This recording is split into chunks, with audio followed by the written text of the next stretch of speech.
and welcome to Just Plain Wrong, the podcast where three Mennonite librarians discuss Amish fiction and depictions of Amish, Mennonites, and other plain groups in pop culture. This week, we are discussing the film Stellet Licht and have a special guest with us to help us make sense of the movie and the German-Mexican Mennonite setting it portrays. So, Rebecca, we are so excited that you're here with us. Can you start just by introducing yourself and telling our listeners a little about yourself? Thank you so much for having me. So I'm Rebecca Janzen. I am an assistant professor of Spanish and comparative literature at the University of South Carolina in Columbia. I have been working here since 2017. And before I came here, I worked at Bluffton University in Ohio. I am from Ottawa in Canada, and I studied at the University of Waterloo, and I lived at Conard Grable College. I have been living in the United States for almost 8 years. And I think I've lived in two very different regions, and both of them are not really what I had ever heard of before I moved here. So, learning, living.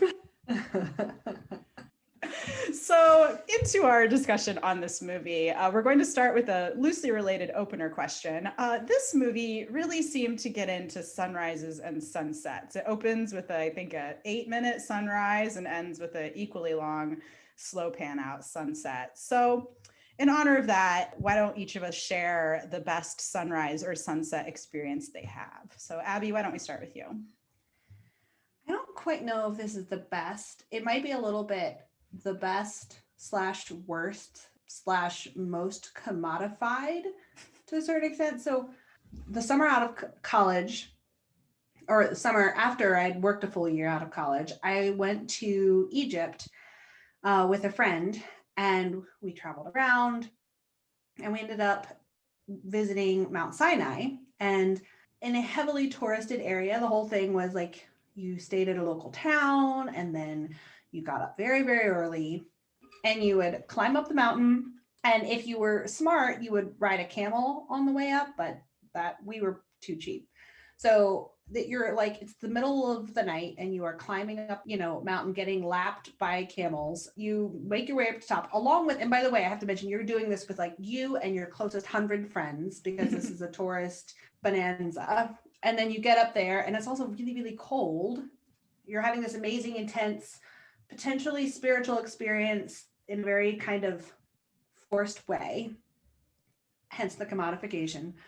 But the fact that it actually started to warm up and you could see, and it was really amazing. So I could see why it was the tourist trap that it was. Anyways, that is I don't know quite if I'd call it best, but memorable, definitely.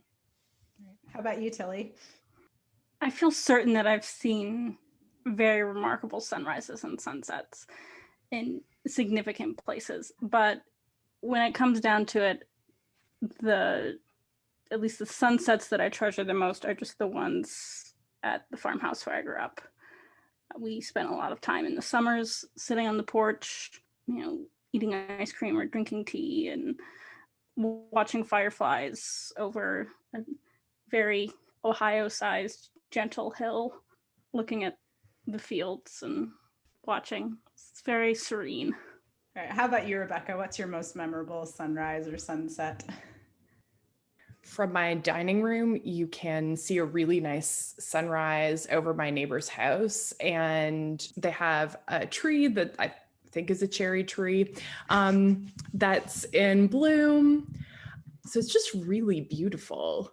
And I think it's that I get to see it more than once, and it's not trying to be like this super special experience, because sometimes those are really lovely, like what you were saying, Abby, and sometimes they're just like too manufactured, also like you were saying, and it kind of takes away from that. Mine is a bit of a sunrise fail. So I have a thing with sunsets. And so anytime I'm on vacation, my poor husband will be like doing something. I'm like, we got to get back. We got to like find some water to look at a sunset. But my sunrise story, I'm not a morning person, but I think this was my freshman year of college.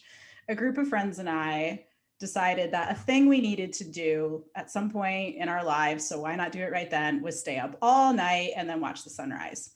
And Bluffton, Ohio is not exactly a great place to try and watch a sunrise. It's like flat, but there's, buildings in the way. And I don't think we had cars. So what we decided to do, because we were 19 and not very smart, was to sit on the football bleachers, which at least faced the right direction, but there were like dorms in the way. And I don't think we checked the weather. And anyway, we stayed up all night shivering on these bleachers. And then like the sky just got light. There was no sunrise at all. Yeah, so a bit of a fail, but I have a good memory, I guess, of staying up all night with my girlfriends on the Bluffton football bleachers. Anyway, we decided that a thing we should do is have all of our guests do our Amish title generator. So it's an Amish blanks, blank, blank, blank. So we'll give you a minute to maybe figure out what yours is, and then you can... Okay, I'm good to go. Okay, what is your Amish romance title? Okay, so it would be the Amish Bishop's Hidden Lifestyle Betrayal. Oh my, that sounds scandalous. Somebody needs to write that. Definitely. All right, so now we will do a brief movie summary. Not sure how much justice I will do this film in my summary, but I will try. So Silent Light takes place in a Mennonite community in Mexico. The main character, Johann, loves two women, his wife Esther and his mistress Marianne. Throughout the movie, Johann struggles to decide what to do. He's reluctant to leave his wife, but he tells his dad he made a mistake with Esther and believes Marianne is his better match. Then, in my opinion, this movie gets real wild. While out for a drive, Esther gets sick and asks Johann to pull the car over. Then Esther walks off and disappears in a very heavy rainstorm. And later, Johann finds her dead. And the doctor says it was a coronary incident. Then at the funeral, Marianne appears, which I think it's very bold to show up at the funeral of your lover's wife, but she asks to see Esther. And then as she's viewing Esther's body, she kisses the body and cries. And as the tears hit Esther's face, soon after, Esther comes back to life. And then the movie ends. So we have a lot to say about this film, and a lot of it is about how I think confused we are. So we're really hoping that Rebecca can help us make sense of this movie, as she's an actual expert on Mennonites in Mexico, and I believe has seen this film a number of times. So Rebecca, we're going to ask our first question to you directly. So you've written about this film in a number of works, including a 2018 book, Liminal Sovereignty, Mennonites and Mormons in Mexican Culture, and an article, Still Life, Mexican Death, Mennonites and Visual Culture. So clearly this is a film that you either enjoy or at least don't mind watching. So going back to the first time you watched it, like what struck you about it that made you want to analyze it? And I really am curious how many times you've seen this movie. I don't know how many times I've seen this movie. It's a lot, maybe 8, maybe 9. I was thinking about this question, and I actually hadn't watched the movie when I decided to analyze it. There was a call for a panel at the Latin American Studies Association meeting that was happening in DC right as I was finishing my PhD program. And I was like, well, I want to go to DC. Also, this is a really important conference in my discipline. And at that time, I didn't have a job. So I was like, well, maybe it'll like help me meet people, that kind of thing. And so a colleague, Eva Romero, who was a grad student at the University of Arizona, wanted to do a panel on slow movies. So I really had a kind of not interest purpose in it initially, but I think it's really beautiful. I think it does a horrible job of portraying anything that is real about any type of Mennonite that lives in Mexico. And a lot of the issues about like the portrayal of women especially are really endemic in the work of the director of the film, Carlos Regadas. He's been incredibly accused of sexual assault. And I think his, as that is a crime of power, that I think that power play is pretty evident in this film, but that's not what I took away from it the first many times I watched it. It was just like, oh, these are these beautiful scenes of Mexico, and he is telling a story using Mennonites, but that's nothing to do with them. That's really fascinating. I didn't read enough about the director to know that, but now some things that we're going to talk about later make a lot more sense to me. So let's talk a bit more about Mennonites in Mexico, because I think I knew that there was this old German colony of Mennonites in Mexico, but I don't know a whole lot beyond that. And I don't know that a lot of our listeners would be that familiar with this group either. So can you just give us a little summary of the Mennonites in Mexico and how they ended up getting there? What's a brief history of that group? That's a really good question. I think the reason why here in the United States we don't really think about them is because they immigrated from Canada and have done a lot of return migration to Canada since they arrived. So if any listeners are from like Southern Ontario or Alberta, they would be familiar with people in this community. In brief, some Mennonites immigrate from Russia to Canada and the United States to the provinces of Manitoba and Kansas and Nebraska in the 1870s. These Mennonites are concerned that the Russian Empire is going to make their children learn Russian in schools and that there's going to be more infringements on their way of life. These Mennonites were also, at that time, and as they continue to live in Canada, really leery about doing any type of alternative service for in lieu of military service. They felt that that was like too much compromise of their beliefs. So this group immigrates, and over time, some of them are able to adapt to what the Canadian government is making them do, and some of them just aren't. And so during World War I, which Canada enters in 1914 when the British Empire declares war, it's very bad for all German-speaking people in Canada, just like it was here.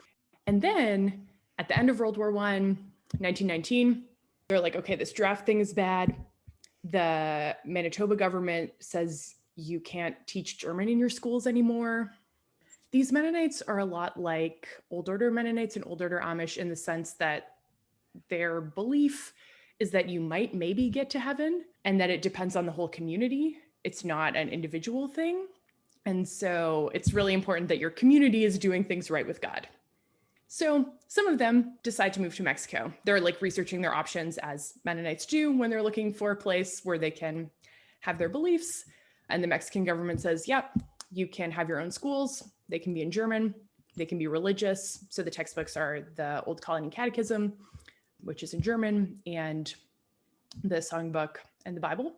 You can have your landholding patterns in the way you want. So they're like street villages, not quite in sections like we have here, where people all live on a street and then farm behind or might have other land elsewhere.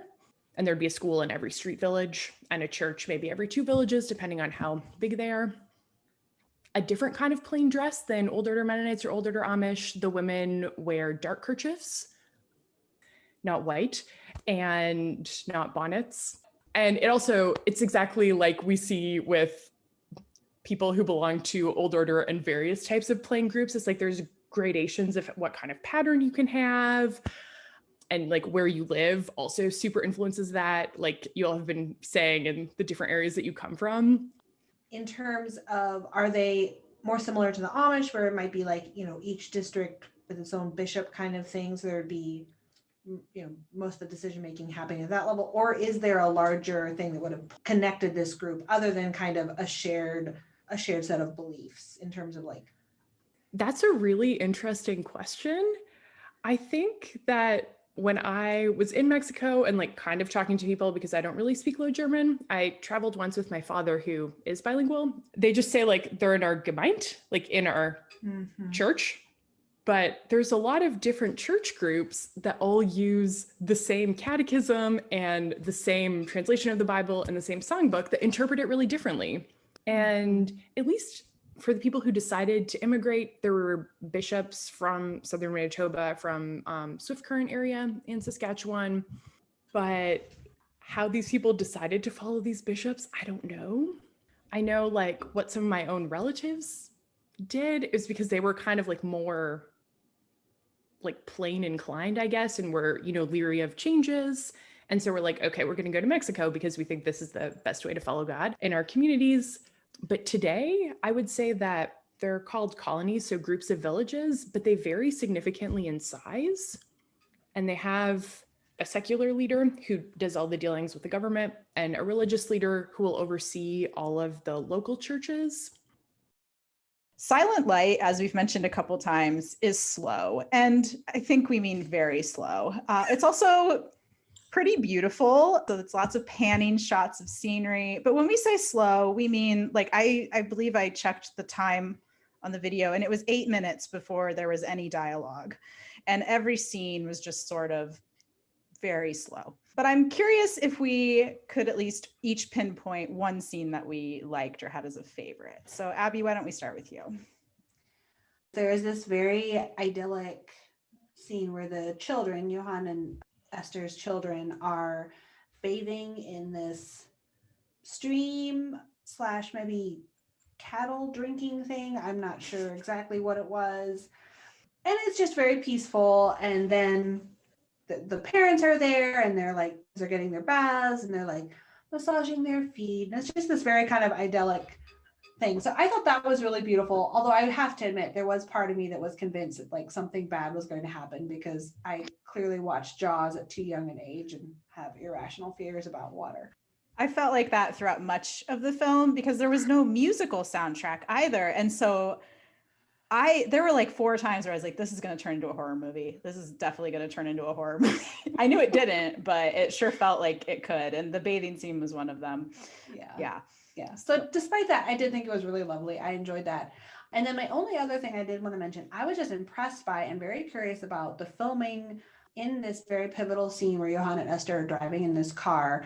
And there's like the shots are just beautiful. Like, so they're in the midst of a rainstorm, but they're kind of either driving into it or through it. So the sky is very divided and you have the sound of the rain all around them. And it was just, I mean, all of that is very real. So it's just, I was kind of like, how long did it take them driving around their car to get this like perfect scene? Anyways, that was, so I guess I have 2 answers. I like both of those a lot. Philly, what about you? I also was particularly struck by a couple of scenes. One happens fairly early on when Johann goes to pick up a crankshaft from his mechanic friend, Zacharias. And they're talking for a while and his friend is giving him what I think is terrible advice about his marital situation. And then Johann gets in his car and the radio is playing in the repair shop. And he just drives his truck in a circle around his friend for like a minute and a half. And every time you're like, he's going to leave now, he's going to go back to work, he just keeps driving in circles. And I couldn't figure out what this was supposed to be. I was like, is this supposed to show us that Johann is lighthearted or that he likes listening to the radio, but he doesn't listen to the radio in his car because his car maybe doesn't have one? Or maybe he just needs to have fun in his life, and this is the only way he knows how to make fun is just by driving in tight circles. So that was one scene that I don't understand. And one scene that I did really like is a harvest scene. I think it's like if the movie, if I counted the seasons right, takes place over at least 2 years time span. And this is sort of halfway through, and it's this whole family affair of harvesting. And so you see this ancient 4-row John Deere combine. Esther's the one driving it. Simultaneously, I was like, you go, Esther. And also, you shouldn't have to do that, Esther. And then it turns out that the whole family is actually working in the fields. And one field over, they're piling hay up in haystacks. And then they eat tacos for lunch. And then everything else goes down the drain later. But for a while there, it was a lovely, pretty scene about family working on the farm, and I felt very nostalgic. That was another scene. It's like this straight on shot of her going through the cornfield. That was another moment where I thought this could turn into Children of the Corn, like right now, and I would not be shocked, but it didn't. All right, Rebecca, what's your favorite scene? I think one of my favorite scenes is the scene in The Mechanic where he's talking to his friend. And I think it's interesting that they're speaking in Low German, but the music is in Spanish. It's like popular Mexican music, popular in northern Mexico. So to see this combination of cultures was something I enjoyed.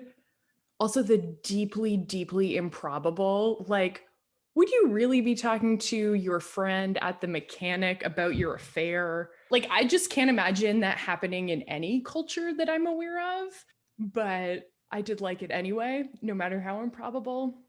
I think my actual favorite scene, though, is the scene where Esther is laid out in her coffin with the two candles on either side of it.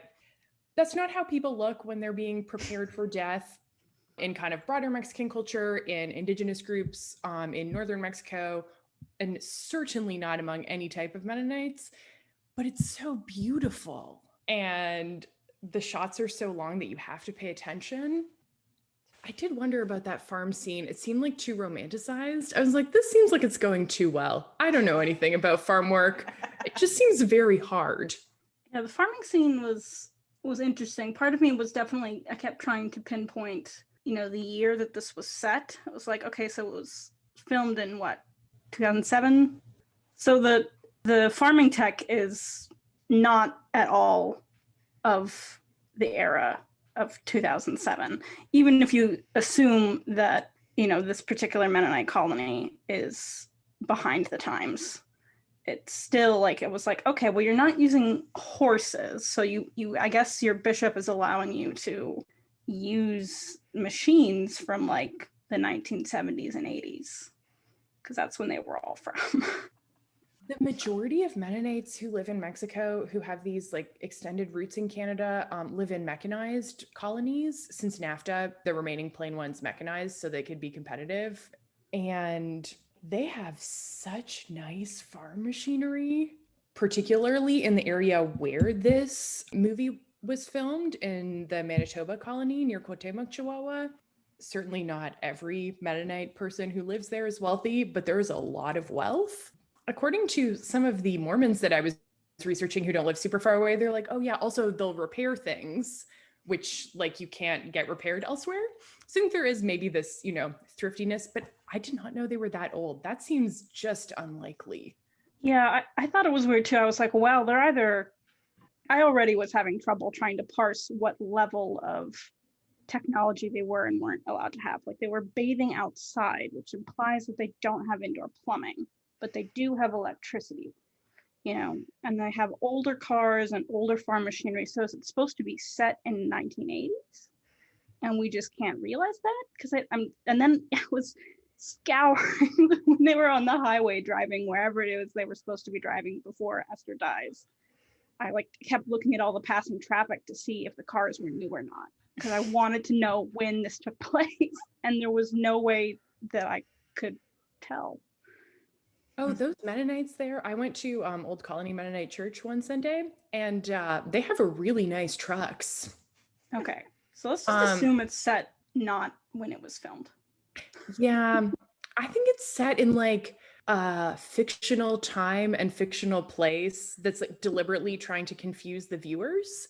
Mission accomplished. Because it would switch scenes.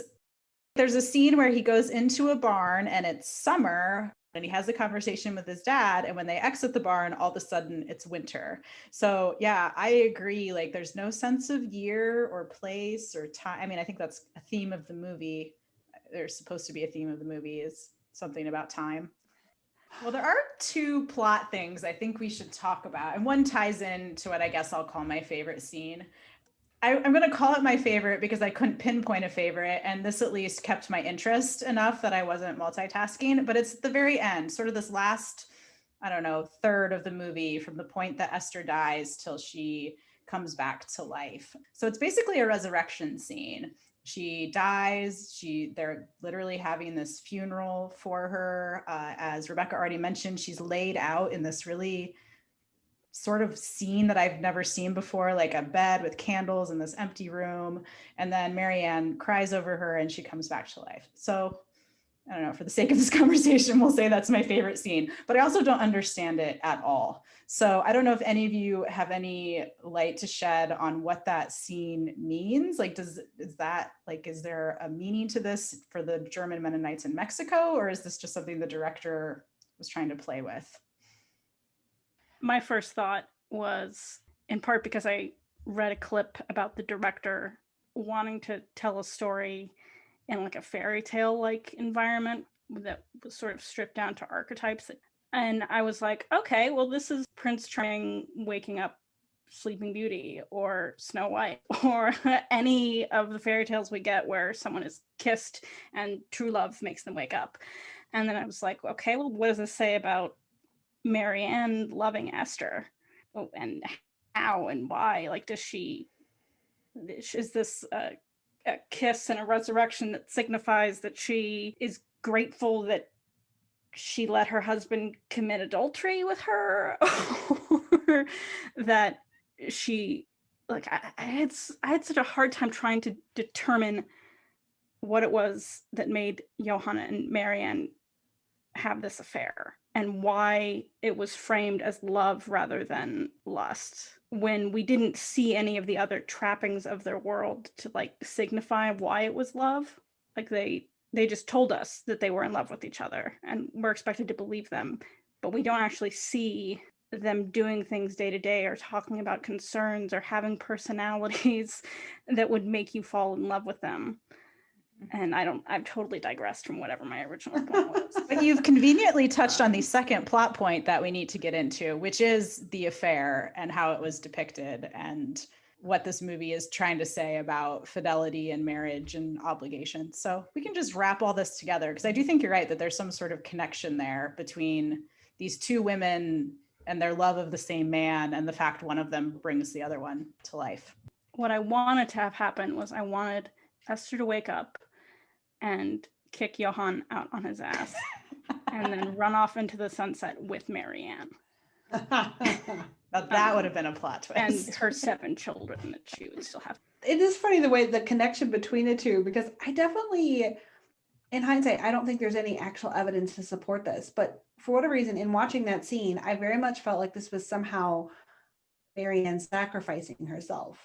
Like, I got this sense like she was walking away off to go die somewhere, because I don't know, that's apparently how you die in this movie. You just walk off. If there's enough rain, you might have a coronary incident. Anyways, that's just my little headcanon that somehow, I don't know. Maybe Esther died because she lost her love for Johann. And so Marianne sacrificed her love for Johann by giving it back to Esther. Like, Johann does not deserve the love of either of them. He really does. Accurate. Yeah. Rebecca, do you have thoughts? Oh, I have so many about all of this. I never even thought about the lack of love between them.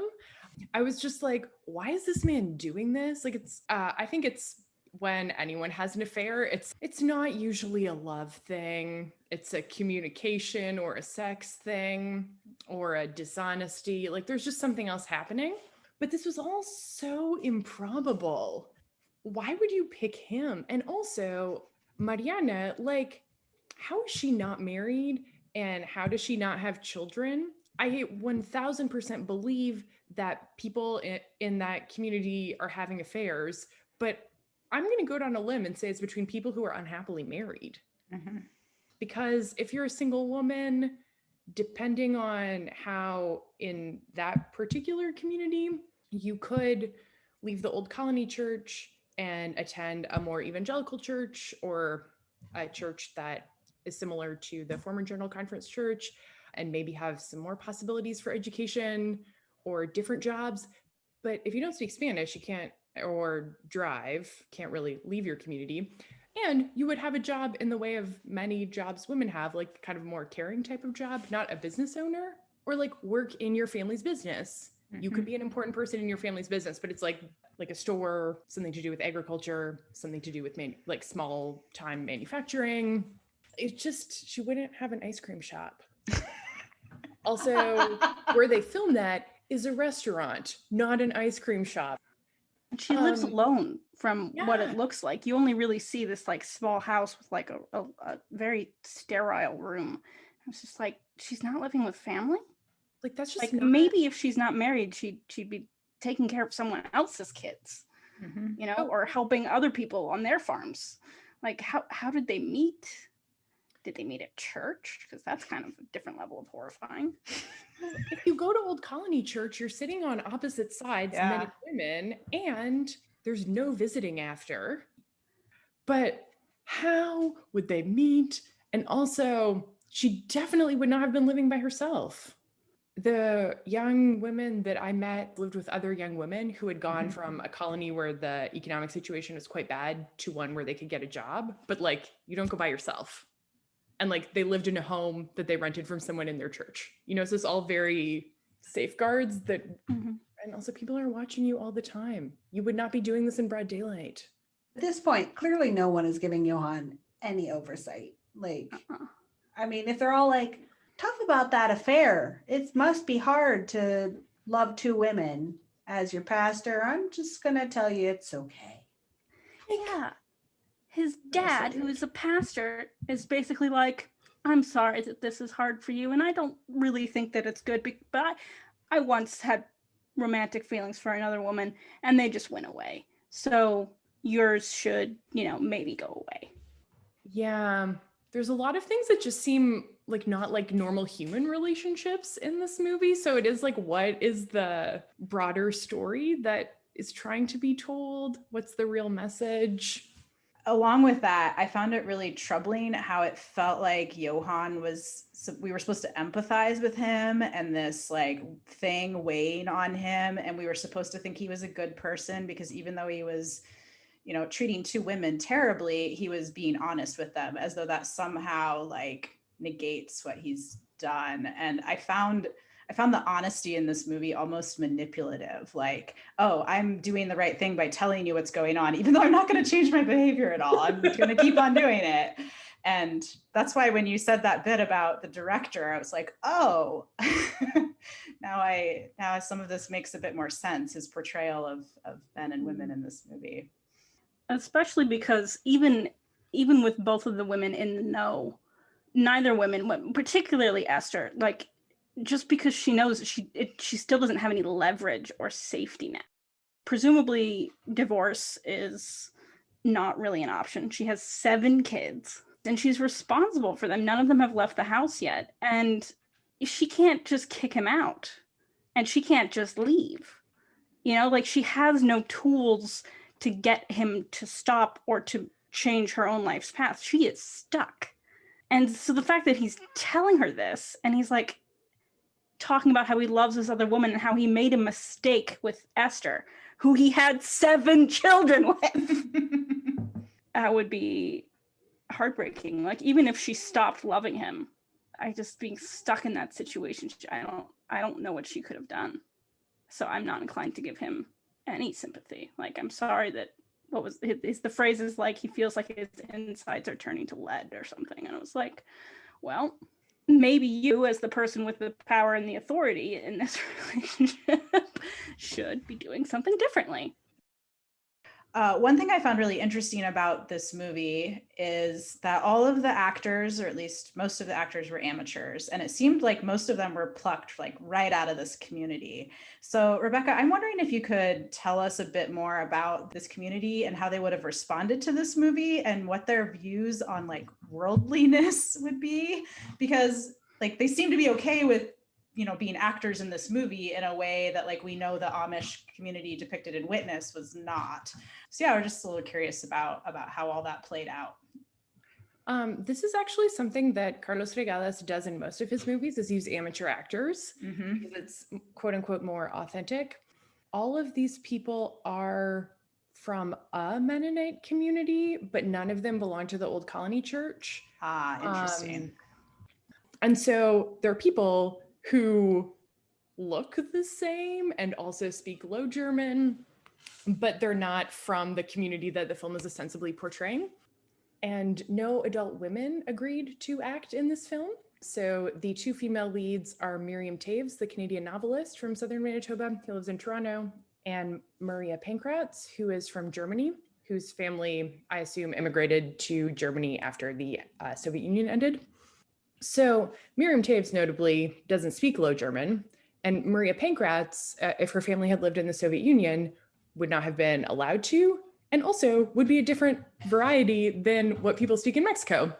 And apparently, Regadas went to the Blumenau school and told parents that he was making a documentary about Mennonites in Mexico. And so these parents, they were like, yeah, sure, our kids can be in this movie. And then they were invited to the premiere and didn't know that the plot line was an affair. Oh no. I know. Honestly, I didn't know that these people were like allowed to go to movie theaters in any of these churches. So they go to this premiere and then it's like, oh my God. This question of worldliness is very interesting because that really depends on, which place these people live. But movies are definitely too worldly for most Mennonites of the like Low German background in Mexico. All of them seem to know that this movie exists, and not that many of them want to talk about it. That does not surprise me. What the Wikipedia page implies is what surprised me. I was like, I can't imagine being from this community and watching this movie and being okay with like my children being in this and how this was depicted. So that makes a lot more sense.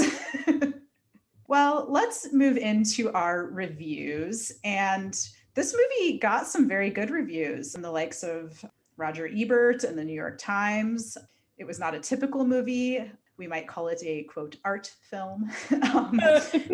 We'll go through each of us and you can share your thoughts. And we'll go with the rating scale of 1 to 5 hanky headscarves, since that was the sort of covering that the women wore in this film. So Tilly, why don't we start with you?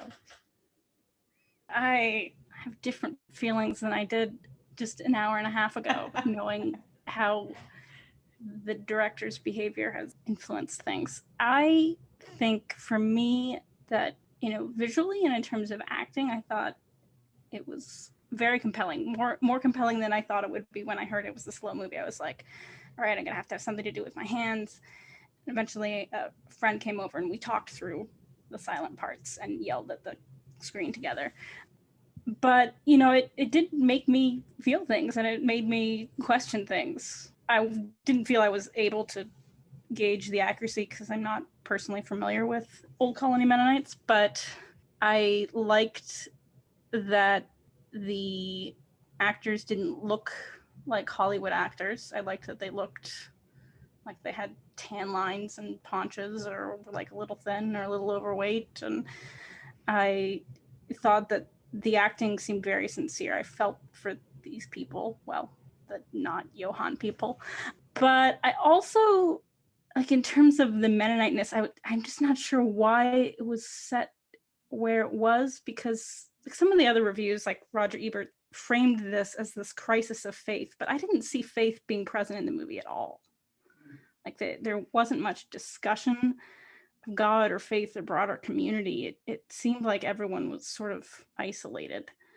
And I really wanted to know more about motives and personality and to feel what the community reaction to this sort of event would have been. So I'm pretty mixed. Like I feel like it's a very effective piece of work, but I also feel like I'm angry. So I'm just gonna go with like a 2.5 headscarf rating. Similarly, this is, I feel like, a very difficult one to give a definitive rating to. And I definitely, especially with what Rebecca was just saying about how in many ways the actors, they were connected, but not from this specific location. It makes things, it lines up with the other things about how time was played with, setting was played with. All of these things this was a construct. I don't think I've realized how fully it was. This was a constructed thing so that the director could tell a very specific story that he wanted to tell. And I didn't really like the heart of his story because I didn't like having this man manipulate these women. That said, I mean, I'm very glad I watched it. It was interesting, thought-provoking. So for that, I think I will give it 3 out of 5 hanky headscarves. All right, Rebecca, the only one of us who's seen this movie more than once. Where do you come down? I think that this movie is really beautiful and interesting, and it was the gateway into a question about like how Mennonites fit in Mexico and how lots of different minority groups fit in Mexico. The first book I wrote was about images of disability, who gets to belong. And so I like this movie to think about those things, but it's such a bad portrayal of Mennonites, and it's the most common one in Mexico. So that leaves me with some negative feelings. But because it's so thought-provoking, and like I've watched it so many times and still keep thinking about new things, I think it's good from that perspective. But yeah, I think 3 out of 5 because it's thought-provoking, but I didn't actually like it. Yeah, I think I fall in line. This is not a movie I would have ever watched if Rebecca hadn't suggested we watch it for this podcast. But I feel like I'm glad I did watch it. Like, I knew very little about this community, and not to say that this movie was an accurate portrayal, but by talking about it, I feel like I've learned a lot about it, and it was beautiful. I do, right off the bat though, I have a thing with ticking clocks. And this movie's like the first sound beyond the sunrise is this like just real persistent clock tick. And I'm the sort of person, if I'm a guest at your house and there is a ticking clock in the room I'm supposed to sleep in, that clock will be wrapped in a blanket in a closet so that I can't, it stresses me out just thinking about it. And this movie had a lot of that. And so those moments like really grated my nerves beyond anything else, like the problems with the theme and the characters. So yeah, I'd maybe go a little lower just because some of my own, like I don't sit through movies well anyway. And this one was particularly long. So maybe like 2.5 to tie Tilly for the hanky headscarves. All right. Well, that wraps up this episode of Just Plain Wrong. Thank you so much to our guest, Rebecca Jansen, for coming on and enlightening us and sharing your thoughts about Mennonites in Mexico and Latin America. We do have one announcement to end with today about some changes in our posting schedule. For April and May, we will not be posting episodes during the last week of the month, and we will be taking June off, so no new episodes in June. This just gives us some time to catch up on our editing backlog and plan for what I guess will be season 2, as well as enjoy some extra time with friends and family now that it's getting warm out and we are all either partially or fully vaccinated. So yay, we can spend time with people. We will, though, be back next week with a review of Too Many Crooks Spoil the Broth by Tamar Myers, which will be a cozy mystery with a Mennonite protagonist from the mid-90s. So if you want to find that and read along, we were able to get it through our public library Hoopla collections. We'd love to hear from you, so feel free to reach out to us on social media at Plain Wrong Pod or through email at plainwrongpod@gmail.com. And we'll be back next week.